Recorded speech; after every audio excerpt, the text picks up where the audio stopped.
Bienvenidos una vez más. Si estás viendo este vídeo, está alojado en el canal de la Academia Santo Domingo y este vídeo no es para ti si eres un experto en economía. Este vídeo va dedicado a las personas que tienen que estudiar economía casi que por primera vez, o bien pertenecen a grados universitarios o bien a carreras de ingeniería donde siempre tenemos una asignatura de economía, como no puede ser de otra manera, para que se pongan las pilas en conceptos básicos de economía. Entonces, si ya sabes economía, si ya eres un experto, si sabes hacer amortizaciones, capitalizaciones, este vídeo no es para ti. ¿De acuerdo? Este vídeo voy a explicar solo conceptos básicos de cara a los parciales que estamos ahora en la universidad, para que toda la gente que estáis ahí estudiando pues tengáis un poco más las cosas claras, insisto, en asignaturas sobre todo que se dedican a bien planificación o bien a empresa o bien a temática de economía, préstamos o amortización. Empezaríamos primero explicando qué es un análisis económico, ¿de acuerdo? Nosotros tenemos como tres conceptos básicos, que sería la inversión, que es un coste y que es un gasto. Bien, una inversión, ¿qué es? Una inversión es un capital que se realiza o que se destina o que lleva consigo pues conseguir algo, normalmente, ¿de acuerdo? Vamos a dejarlo ahí porque dependerá esta inversión para qué sea, dependerá el tipo de proyecto, si es una startup, por ejemplo, o si vamos a hablar, no sé, de una obra tangencial que se puede ver, tocar y tal, como puede ser, no sé, un edificio, una carretera, etcétera, pues los conceptos de inversión varían. Entonces, ¿para qué se realiza esta inversión? Pues bueno, es un capital que se dedica a una realización de un proyecto o bien de una actividad económica, una inversión para comprar una empresa, una inversión para terminar o ejecutar una obra, etc. Luego vamos a ver qué es un gasto, ¿de acuerdo? Es un gasto, obviamente todos tenemos gastos y todos sabemos que es un gasto. Tú vas a una tienda, compras algo, tienes un gasto. O tú tienes un servicio, un suministro en tu casa y tienes un gasto, ¿de acuerdo? Normalmente los gastos tienen cierta periodicidad, es decir, o son anuales o son mensuales, o tienes un préstamo que tiene pues, un gasto, que tiene una cuota, por ejemplo, o estás, no sé, pues comprando algo. Entonces, para que eso siga manteniendo, siga funcionando, pues tienes una serie de gastos. Los gastos, bueno, ya los veremos, pues pueden ser gastos fijos, o puede ser en tu casa, por ejemplo, la luz, el agua, que son, ¿vale? O internet, que son pues casi que fundamentales en esta época. Y luego, pues gastos variables, si tienes que hacer alguna reparación, o tienes que comprar algo eventual, o te necesitas, no sé, cualquier mueble, o necesitas pues comprarte algo de ropa o algo de historias, pues esos serían pues, gastos puntuales. Entonces, dependiendo de estos gastos, pues también podríamos hablar también de gastos directos e indirectos, que ya lo veremos más adelante, o bien gastos monetarios o no monetarios, que no deja de ser esa misma cosa, esa misma definición de gasto, que nosotros podemos clasificarlo de diferentes formas dependiendo lo que estemos estudiando, viendo o intentando amortizar, ¿de acuerdo? Bien, ¿qué es un coste? Pues un coste es algo que tienes que pagar, ¿vale? Para hacer algo que sea un coste tienes que invertir en ello y coste y gasto, pues bueno, en cierto modo, pues a nivel general pues puede parecer lo mismo, ¿de acuerdo? Y luego pues a nivel interpretativo cuando estás elaborando una contabilidad tal, pues es diferente, ¿de acuerdo? ¿Qué se diferencia? Bueno, el coste, por ejemplo, puede ser un desembolso, como hemos dicho, o bien una inversión, o bien puede sumarse, ¿de acuerdo? Pues un dinero que vas a pagar por algo, por ejemplo, ¿de acuerdo? Me ha costado, pues no sé, tu casa, por ejemplo, X dinero, etcétera. Vale, ¿qué es el beneficio de algo? El beneficio de algo es, si yo como empresario o como empresaria pues tengo un negocio, pues yo tengo un plan de empresa y yo pues planifico pues anualmente, normalmente se hace, bueno, depende de los planes, anual, luego cada 5 años o cada 10, o depende del proyecto, si es una startup, por ejemplo, o si, no sé, cualquier historia, pues yo tengo unos beneficios, es decir, yo hago mis deberes y yo hago una contabilidad, en este caso con una previsión, ¿de acuerdo? A futuro, se llama, donde tú pues vas a prever que tú vas a tener un beneficio por hacer algo y por eso vas a hacer una inversión, por eso vas a tener unos costes y por eso vas a abrir, por ejemplo, un negocio, a montar una empresa, etcétera, ¿de acuerdo? El beneficio, por ejemplo, es lo que se espera obtener cuando tú ya realizas ese desembolso o esa inversión. El beneficio, ¿dónde se cuantifica? Por ejemplo, pues si en tiempos periódicos en la renta, ¿vale? En el IRPF, por ejemplo. Y luego generalmente, pues si estamos hablando de un producto perecedero o si estamos hablando de un proyecto a corto o a largo o medio plazo, pues también podríamos hablar de beneficio o renta bruta. Bien, la tasa de interés es otro concepto básico que tenéis casi todos hoy en día, que sería el dinero, es decir, los factores fundamentales de la inflación y el coste de oportunidad, ¿vale? La tasa de interés, tú vas al banco y tú pides un préstamo, por ejemplo, los ICO, por ejemplo, que se han dado ahora con el tema de las empresas que cumplían una serie de requisitos por la pandemia, por ejemplo, pues tienen el coste cero, pues la tasa de interés ahí pues sería cero, ¿vale? Y luego pues si vas a pedir un préstamo personal, porque depende para qué sea el préstamo, pues te clasifican unos tipos de intereses u otros, pues eso ya, pues si vas a un banco te lo da un banco, o si vas a una entidad, no sé, una administración o lo que sea, a través del banco, pues tiene pues unos requisitos, unos intereses y bueno, unos beneficios. ¿Vale? Entonces, el coste de oportunidad del dinero, vamos a hablar del precio del dinero que nos lo marca el interés, vamos a hablar de nuestro trabajo que tenemos, que tenemos una nómina, tenemos pues unos ingresos mensuales, periódicos, anuales, etcétera, que eso sería el salario que cada persona tiene. Salario, bueno, podemos hablar que viene de sal y que viene de la época de los romanos, que se pagaba todo con sal, porque como no existían los conservantes, en este caso la sal era tan importante como lo pueden ser unas monedas de plata o de oro, que luego bueno, vino lo que son los intercambios también por objetos más preciados, ¿de acuerdo? Pero el salario viene de sal y viene de esa época, luego no deja de ser la cantidad de dinero que te pagan por hacer un trabajo. Y luego, luego si vamos a hablar de temas inmobiliarios, por ejemplo, podríamos hablar de los precios de los suelos pueden ser industriales, agrícolas, urbanos, etcétera, ¿no? Terciarios, por ejemplo, ¿no? Y estos suelos, por ejemplo, pues tienen una rentabilidad porque depende para qué los vayas a utilizar, en qué época, etcétera. Bueno, por ejemplo, los suelos en España han caído más de un 40%, etcétera. ¿De acuerdo? Pues tendrán un precio o tendrán otro. Bien, seguimos hablando y luego dentro de inflación podemos hablar también de depreciación. ¿Qué es una depreciación? Pues nosotros la depreciación viene dada por un desajuste económico porque no hay homogeneidad, ¿vale? No hay equilibrio entre la oferta y la demanda. Y esto lo que produce es una elevación de precios. Entonces, haciendo una simplificación de este vídeo, insisto, he puesto economía para torpes porque es de nivel cero, ¿vale? El fruto del dinero depende de la tasa de interés y del plazo que tengamos en esa inversión.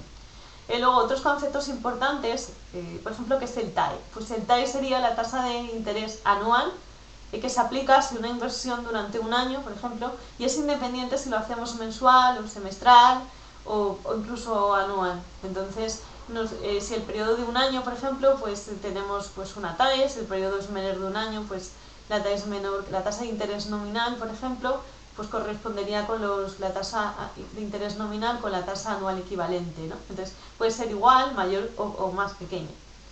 Dentro de los tipos de tasas de interés tendríamos aquí la tasa de interés real o bien la tasa de actualización, que aplicamos siempre de una manera constante. En este caso estamos en la Unión Europea, pues aplicaríamos los euros, ¿de acuerdo? Entonces aplicamos los euros, tenemos que considerar una moneda, sobre todo ahora en este periodo de fluctuación, que estamos en este periodo raro de la economía mundial, donde se consideraría sin devaluación esa moneda. También podemos utilizar grandes inversiones como proyectos públicos, etcétera, para ver cuál es el coste de ese proyecto, cuáles son los beneficios y cuáles son los gastos que tiene ese proyecto. Os explico. Me apetece poner un parque de atracciones. Bueno, pues tengo que comprar un terreno, tengo que hacer un diseño, tengo que hacer un proyecto, tienen que aprobarme ese proyecto y luego pues ponerlo en marcha y hacer un gasto de inversión, obviamente, de lo que es el proyecto, la puesta en marcha, la puesta en obra, terminarlo y luego pues que tenga pues suficientes clientes para que se mantenga ese proyecto, por poneros un ejemplo, ¿de acuerdo? Pues todo eso. Luego, la tasa de interés nominal, ¿qué sería? Sería aplicando una moneda, la moneda con su valor nominal. Sabéis que, bueno, eso ya entraríamos en otro tema, en otro vídeo, pueden estar respaldadas o no, ¿vale?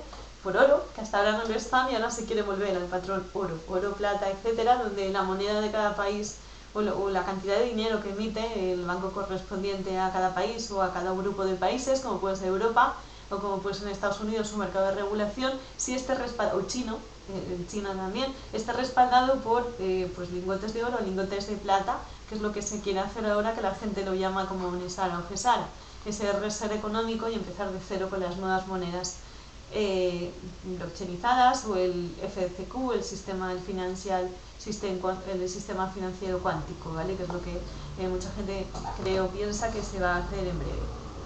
Con lo cual el efectivo deja de funcionar, el control de las familias de siempre, los bancos, etcétera, etcétera, y ese es el reset que se pretendía hacer ahora.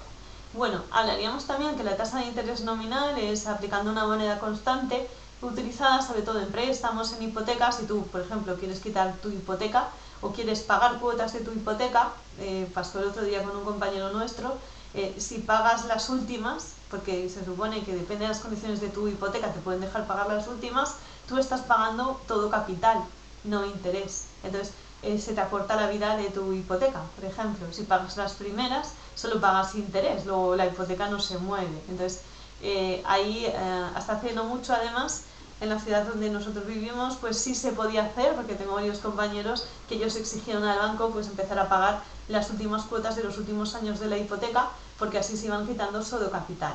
Luego, precisamente esta entidad lo que hizo una modificación para no poder hacer eso. Si tú querías una hipoteca abierta, que tú podías poner dinero y pagar cuotas, bueno, pues ellos decían que tenías que pagar la siguiente, no la que tú quisieras el año que quisieras. Eso es bueno, esto es algo que se ha hecho, que se está haciendo y depende cómo esté configurado tu hipoteca, es legal o alegal o cláusula abusiva. Eso ya sería también entrar en otras cuestiones. Bien, entonces tenemos el concepto de equivalencia entre interés real e interés nominal, que no deja de ser pues esa tasa de interés que sería bueno, la cantidad inicial más bueno, pues una serie de tasas o de intereses que vendrían pues con respecto al año, a la inflación, por ejemplo, al interés que nos da, el rédito, etc. Bien. Luego lo importante también es saber cómo hacer una actualización de capitales, por ejemplo. Las actualizaciones de capitales sería transformar el dinero a fechas distintas, es decir, yo tengo un plazo, yo tengo un dinero, yo tengo que devolverlo en un serio número de años y yo puedo hacer una transformación que se llama actualizar a capitales, o bien a futuro o bien a presente, ¿de acuerdo? Las fórmulas que se utilizan serían las mismas, solo que a futuro sería una multiplicación, sería C a futuro, C sub F es igual a C, que es el capital, y entre paréntesis 1 más I, que sería el interés elevado a N, que sería el número de años a futuro. Y luego a presente sería C es igual a C sub F, es decir, capital a futuro, partido o dividido entre 1 más I elevado a N, donde I sigue siendo el interés que te va a dar el banco, la entidad financiera o no sé, la administración que te lo dé, a través siempre de un banco, y luego incluso los ICO, y luego ya N es el número de años a los que quiero yo pues transformar este dinero.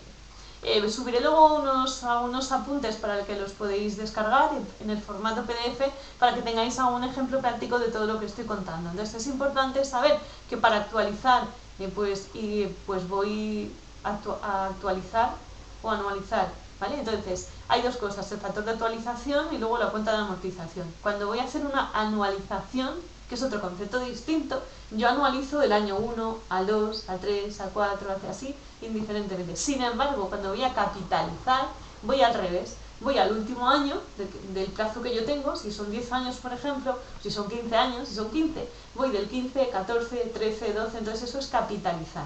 ¿De acuerdo? Entonces hemos dicho, repito además, que para capitalizar a futuro sería multiplicar, no deja de ser la misma fórmula de interés, solo que ponemos números distintos, siempre es pues un número, luego un paréntesis, la i, o sea, 1 más la i, y luego elevado siempre al número. Y luego cuando voy a presente, lo que hago es al revés, es decir, yo tengo el capital arriba y lo parto por este paréntesis que dentro de él hay un 1 más la i del interés elevado a n, que sería el número de años, ¿de acuerdo? Es importante este concepto porque realmente es lo que nos va a llevar a hacerlo de una manera o bien de otra.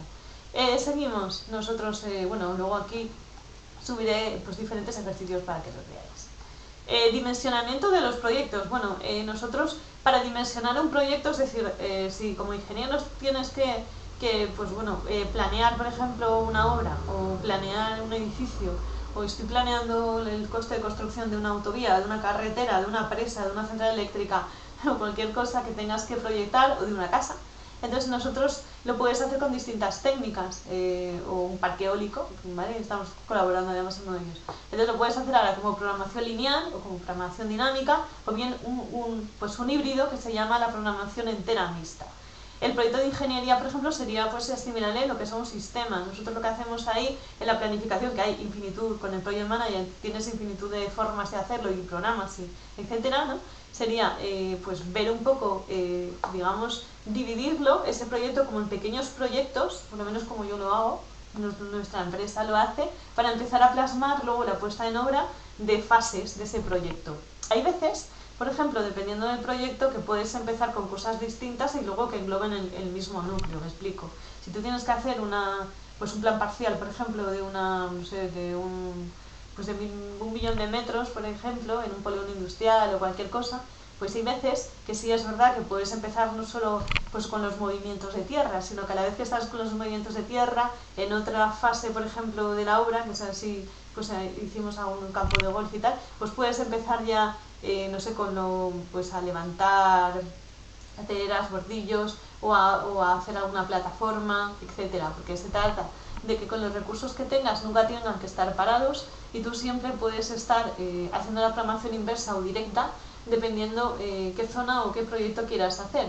Mientras, me explico, mientras si tienes albañiles, fontaneros, carpinteros, etcétera, están en una parte pues hormigonando, lo que sea, pues igual puedes aprovechar para terminar de hacer los moldes, por ejemplo, se me ocurre, para tirar hormigón en otra zona, pues a esos carpinteros, no los tienes parados, que no deja de ser una optimización de recursos. O bien resulta que si tienes que hacer lo que os he dicho, el polígono industrial, pues ver qué fases lleva esa obra o ver qué fases lleva ese polígono, y los movimientos de tierra, si empiezas en un sitio, pues con otro sitio igual puedes empezar a ubicar cosas o a hacer cosas distintas, siempre que tengas esa estrategia, que no deja de ser el factor de ingeniero, para poder reubicar cosas al mismo tiempo y no tener a gente parada y no desperdiciar recursos en ningún caso. Ten en cuenta que aquí estamos siempre para aprovechar esos recursos de la mejor manera posible. Las variables de decisión en esta época son muy importantes, porque cuando tienes un proyecto de muchos millones de euros que tienes que rentabilizar y que no puedes permitirte quedarte parado en ningún momento, es muy importante esa inteligencia para poder saber gestionar, ubicar y tomar decisiones de qué se tiene que hacer, cuándo, cómo y dónde. Es importantísimo, ¿no? El qué, cuán, famoso. Entonces, vital importancia para dirigir este tipo de puzzles, no solo tener experiencia, sino saber también cómo gestionar ese árbol de decisiones y cómo plasmar en realidad cada mini obra que puede ser luego realmente convertido en obra. O si tenéis que implantar una empresa, pues lo mismo. Resulta que podéis empezar, por ejemplo, con el tema de papeles, asesoría, y a la vez podéis empezar, por ejemplo, para hacer obras en el local que vais a estar. Entonces no deja de ser complementario, porque vais adelantando pues más cosas que si vais haciéndolo por plazos, una cosa detrás de otra. Vale. Nosotros ahí también tenemos el Six Sigma, y el Six Sigma no va de esto, es una metodología japonesa.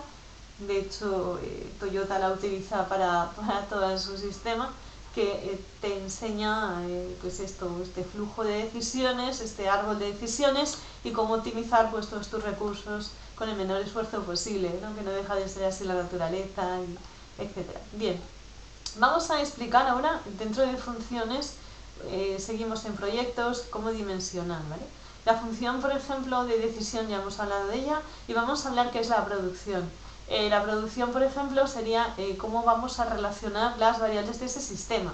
Es decir, si yo tengo que vender hamburguesas, yo tengo que saber cómo produzco estas hamburguesas, cuántas hamburguesas puedo vender a la hora, qué precios puedan tener, qué recursos me van a consumir ese tipo de hamburguesas, qué maquinaria, etcétera, ¿no? No deja de ser lo que os acabo de explicar, es como un puzzle, es decir, tienes que coger todas las fases de esa venta de hamburguesas, el proyecto de las hamburgueserías, si vas a hacer una franquicia o no, como la imagen corporativa, etcétera, etcétera, y ponerlo pues en una tabla de decisiones, y luego ver cómo se interrelacionan las diferentes variables para poder llevar a cabo tu proyecto.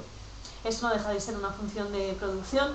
donde, bueno, dependerá de las variables una u otra, tendrás la función objetivo con el beneficio máximo o el beneficio periódico, y luego cómo se puede optimizar este tipo de funciones con la elección adecuada y la productividad adecuada también. Cuál es la escala óptima, cómo se puede dimensionar, etc. Si vamos a hablar de productos o bienes, tendríamos que hablar también de una transformación escalar de la producción, dependiendo de lo que estemos hablando. No es igual si te estoy fabricando hamburguesas que si estoy montando una planta solar, por ejemplo, ¿no? El mecanismo, cuáles son los precios, cuál es la homologación de esos valores monetarios, y luego el valor monetario, no nos olvidemos que es el concepto, que por eso estamos en este vídeo, que sería el producto por el precio de la venta, sería el valor monetario. Luego el valor de la producción adjunta, lo que hago ahí es sumar todos los mini valores para que nos dé un beneficio, es decir, parcialmente cada proyecto, y luego pues los juntamos, y la suma de todos los proyectos parciales sería el beneficio total de ese proyecto, ¿vale? Más cosas, la homogeneización temporal, que es homogenizar algo de manera temporal, sería o bien actualizar o bien anualizar y capitalizar, ¿vale? Cuando yo voy a actualizar algo, lo hago, como ya hemos dicho antes en este vídeo, a futuro o a presente, y cuando voy a hacer una anualización y capitalización. Luego, los intereses escalares es otro concepto que os puede caer, que sería, dependiendo del número de años a los que vayamos a hacer ese coste, esa inversión o esos números, pues así serán esos intereses intercalares, ¿de acuerdo? Podemos hablar de inversiones parciales o inversiones graduales, es decir, si yo resulta que de momento no necesito personal para, no sé, para servir hamburguesas, obviamente hasta que no esté todo implantado y no tenga ese recinto, esos bares también terminados, montados, etcétera, pues ese coste no lo voy a asumir, obviamente, ¿vale? Primero tendré que hacer pues todos los pasos previos para poder llegar a contratar luego el personal. Entonces, ahí serían pues intereses intercalables, por ejemplo, porque las inversiones serían graduales. O yo voy a terminar, por poneros un ejemplo, pues los logos, o voy a terminar los proyectos, y luego ya pues en el siguiente paso pues tendré que hacer una inversión pues en otro tipo de cosas. Entonces, eso sería gradual, porque cuando ya termino una cosa empiezo la otra. Y luego vamos a hablar de también la introducción. La introducción sería, durante cualquier implementación de algo, sería lo que vamos a hablar como lucro cesante, ¿de acuerdo? Bueno, esos serían periodos de actualización, por ejemplo, es la vida útil de un proyecto. Periodos pueden ser cortos, o el beneficio venal, que es el beneficio de la venta de un proyecto, por ejemplo, que también el beneficio de la venta pues es un poco abstracto, porque la cuantificación de este concepto pues no es nada fácil. Luego podemos hablar también de amortizaciones. La amortización también dependerá de la vida útil de algo, porque por ejemplo si vas a comprar un coche que además saliendo de concesionario, un coche de empresa, se te devalúa, pues su vida útil, por ejemplo, pues es un poco circunstancial también, ¿de acuerdo? Entonces la depreciación de algo, como bien sabéis, pues no sé, si tenemos un ordenador o un coche, sale del concesionario y ya vale un 30% menos, ¿no? Y el ordenador pues nada más lo compres, como tenemos que cada 18 meses, ¿no? Con la ley esta se vuelve la tecnología a cambiar, pues también se devalúa muy rápidamente. Entonces, eso se ve mucho, por ejemplo, en los seguros. Cuando tú tienes que asegurar algo, o sobre todo cuando te tienen que pagar por un siniestro, ahí ves un poco que la devaluación de todo lo que tienes, ahí sí sé que se plasma en realidad, porque ellos sí aplican esas tablas de devaluación para, obviamente, que su función es intentar pagarte lo mínimo posible por ese siniestro que has tenido, echando en cara o hablando, justificándose de esa devaluación. Este sería el primer vídeo, ¿vale? De lo básico de economía, de los principios básicos de cara a carreras universitarias. Gracias por haber estado ahí, gracias por atenderme y nos vemos en breve.